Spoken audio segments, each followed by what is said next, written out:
Assalamualaikum warahmatullahi wabarakatuh.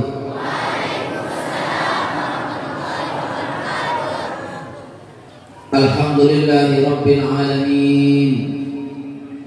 Walhamdulillahi ahsanal khaliqin. Asyhadu an la ilaha illallah wa asyhadu anna Muhammadar Rasulullah. Allahumma aslih ummata Muhammadin sallallahu alaihi wasallam wa farrij an ummati Muhammadin sallallahu alaihi wasallam warham ummata Muhammadin sallallahu alaihi wasallam wa anshur wahfaz wa ayyid nahdatul watani fil alamin bihaqqi Muhammadin sallallahu alaihi wasallam. Amma ba'd. Nabi Allah Ibrahim alaihissalam yang beliau dikenal oleh mayoritas para ulama, dikenal dengan nama Khalilullah. Kalau Nabi kita Muhammad sallallahu alaihi wasallam, beliau terkenal dengan Habibullah. Ya, apa? Habibullah. Nabi Allah Ibrahim terkenal dengan Khalilullah. Artinya apa Khalilullah itu? Khalilullah itu adalah teman dekat, teman dekatnya. Ya, diangkat oleh Allah menjadi teman dekat. Maha suci Allah Subhanahu wa ta'ala memiliki teman yang dengan yang Allah sendiri itu sangat bergantung pada teman. Beda dengan penduduk kami selaku makhluk Allah Subhanahu wa ta'ala. Beliau pernah dapat wahyu, aku itu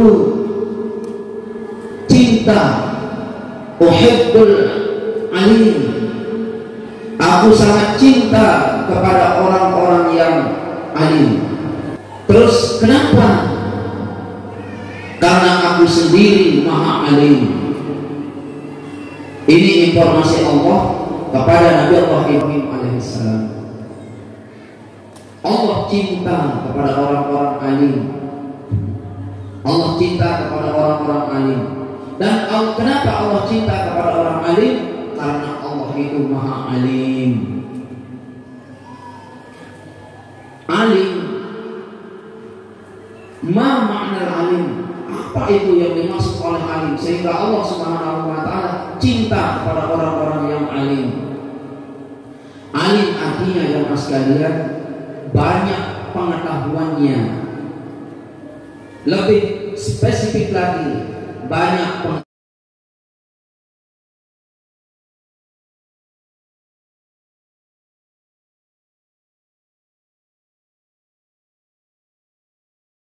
pengetahuannya tentang ilmu agama, banyak pengetahuannya tentang ibadah, banyak pengetahuannya tentang Allah, banyak pengetahuannya tentang sosial, sehingga waktu dia berpikir dia tidak picik.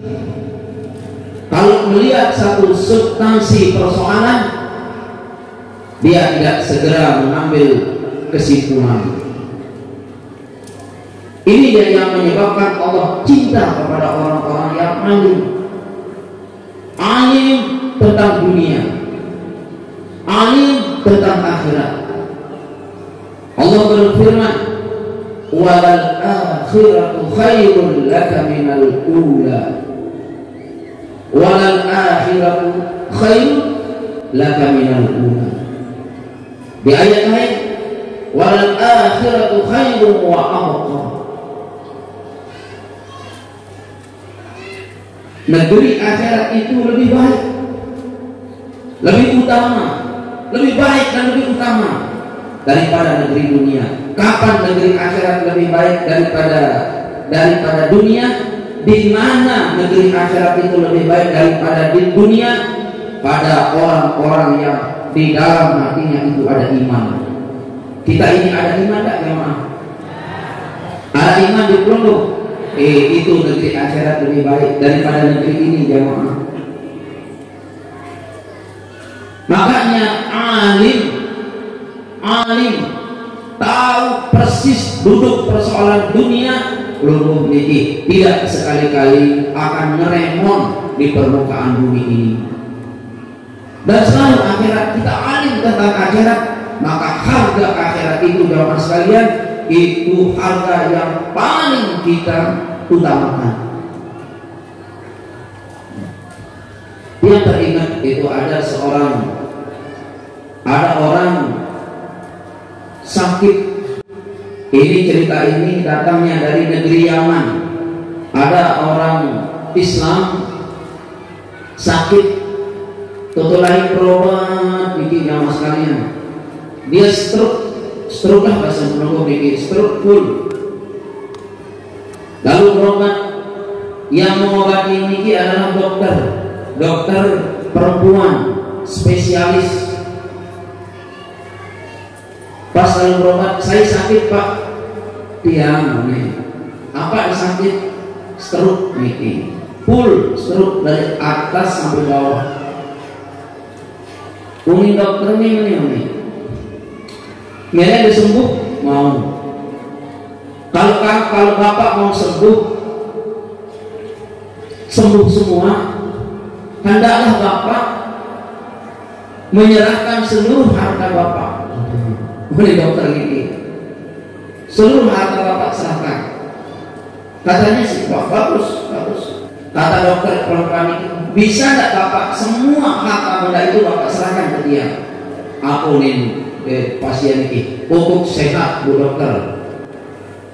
Baju, iya pokok sehat. Tinggal satu pak, ini ibu dokter ini. Apa itu? Balen ya dah. Sudah balen, namun dia juga berat. Dah aku dah usah.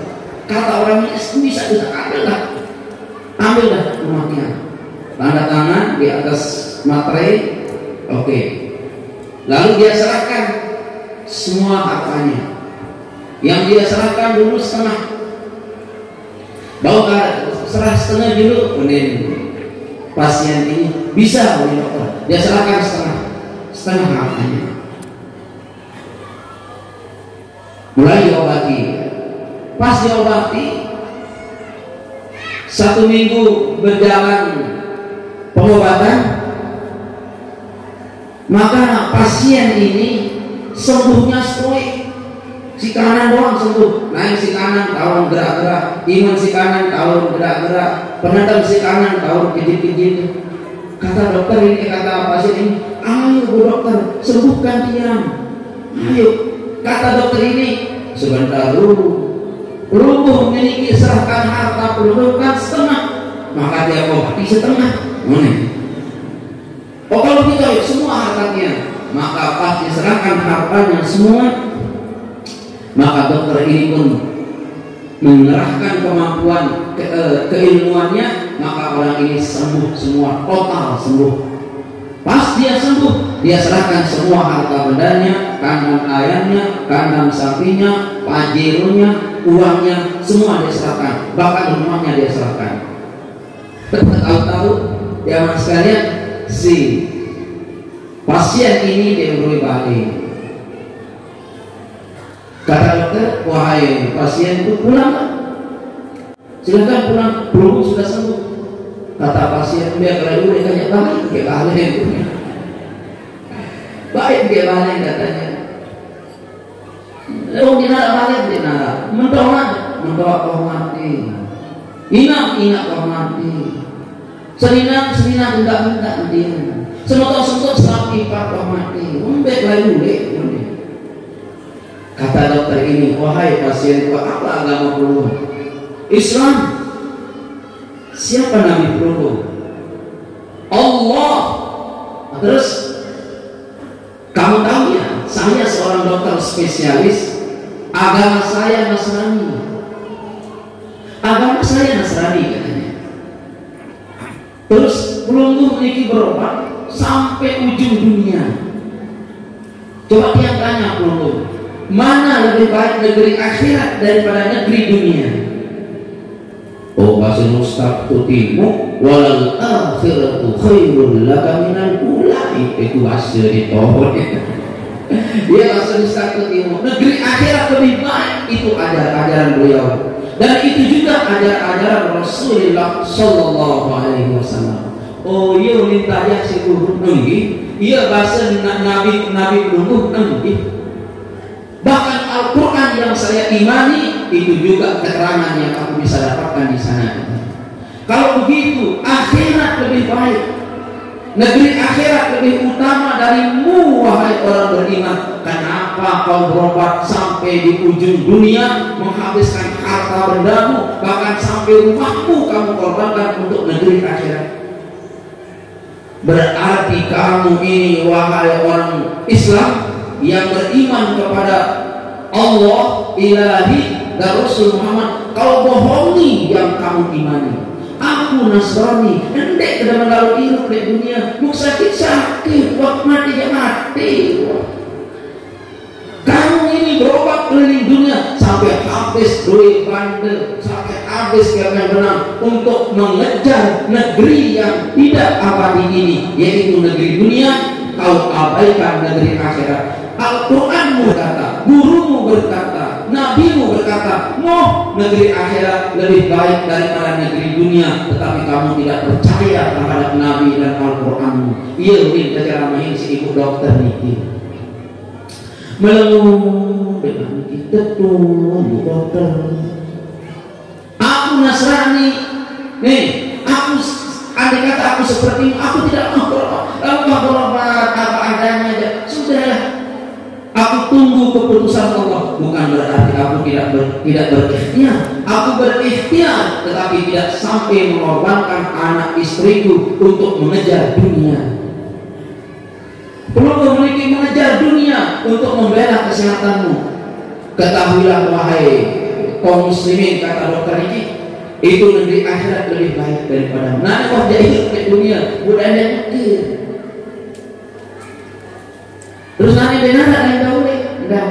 Wahai pasienku, aku tidak menginginkan harta bendamu. Walaupun aku Nasrani, ambil uangmu 2 miliar, ambil semua kandang ayam, kandang sapimu, rumahmu, mobilmu, ambil lagi, aku tidak butuh. Cukup aku menyehatkanmu, aku menyehatkan aku melalui aku perantara kesehatanmu. Balik sana, dia berkata.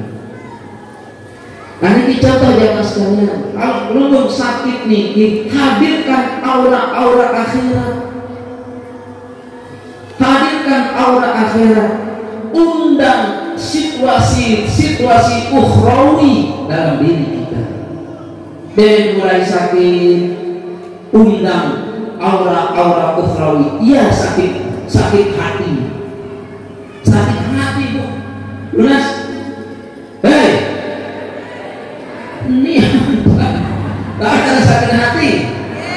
Kalau ada belum sakit hati, undang negeri akhirat, aura-aura akhirat. Apa katanya? Wahai hati, kau boleh meronta, kau boleh sakit, tetapi jangan engkau lemah menerima ucapan-ucapan zikrullah, ucapan-ucapan Al-Quran, ucapan-ucapan Rasulullah Sallallahu Alaihi Wasallam.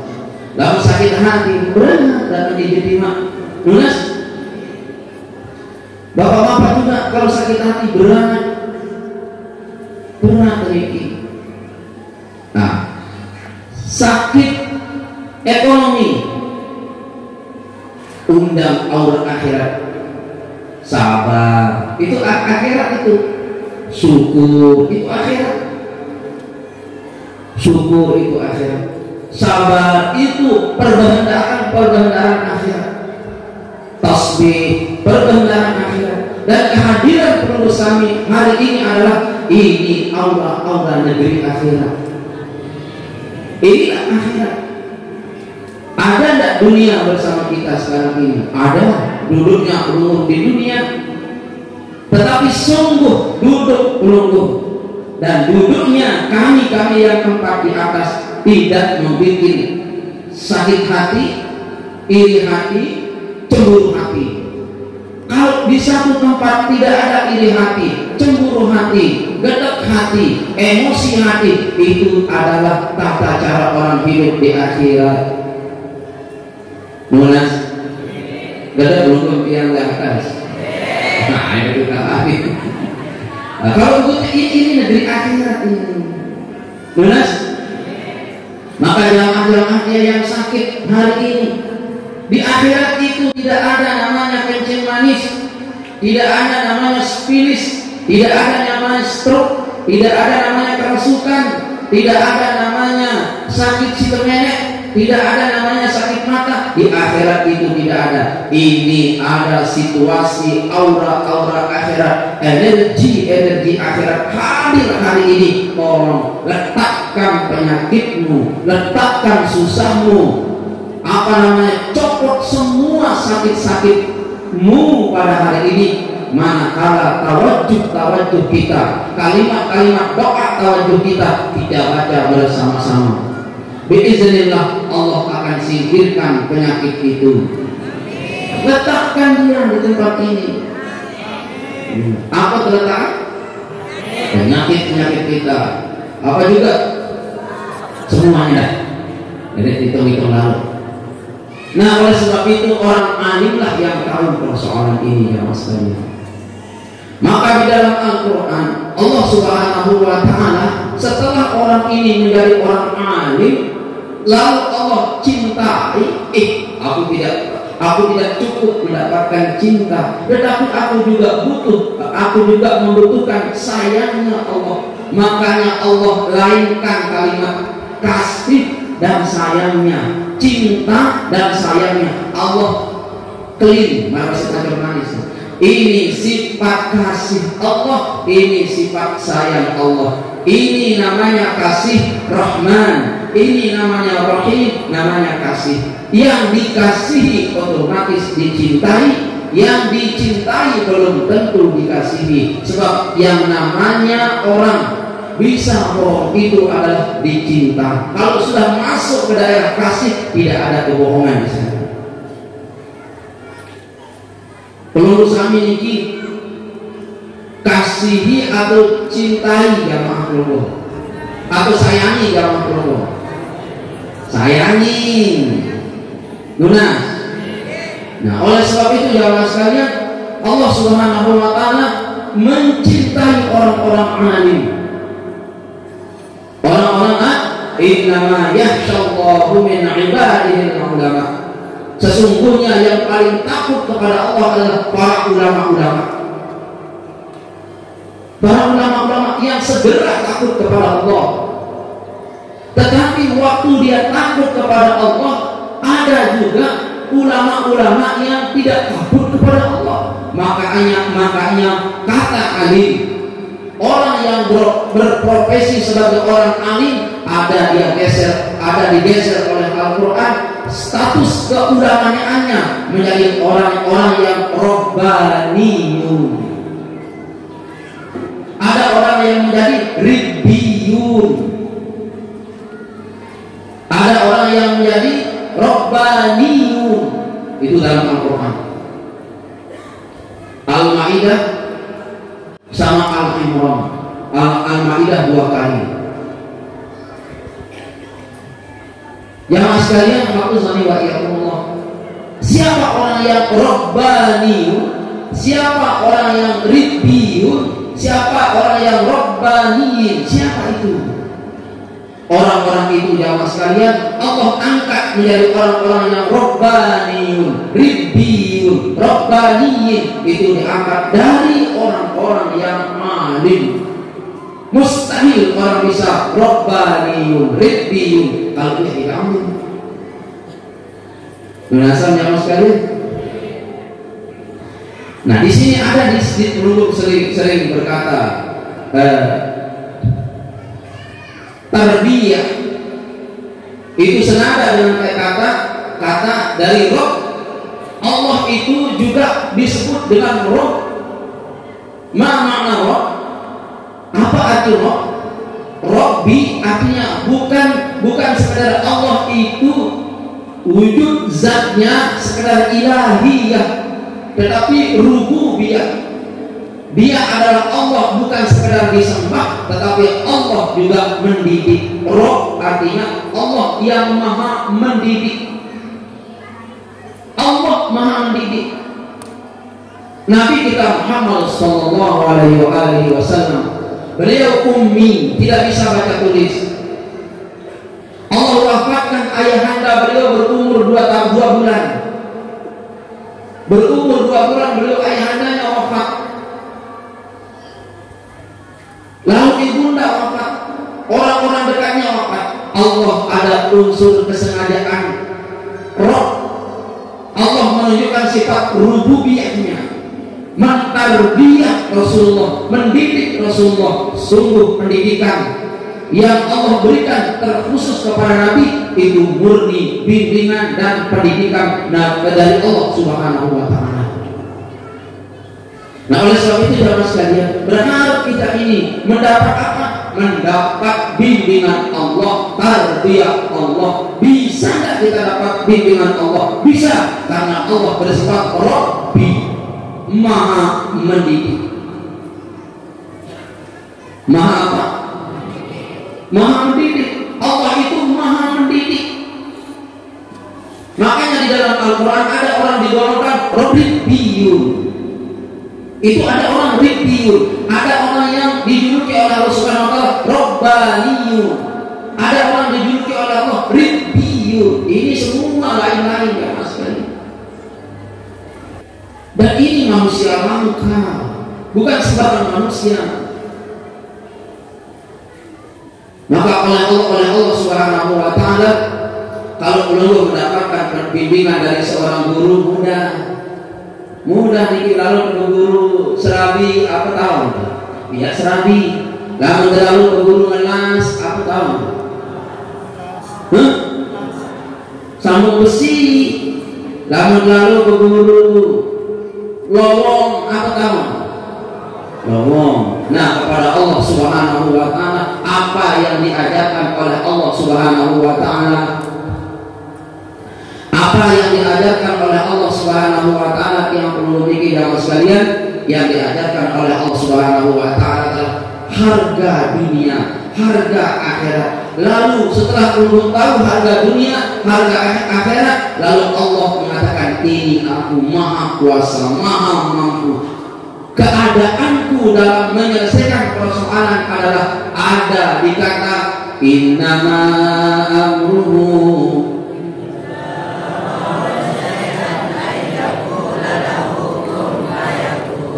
Enggak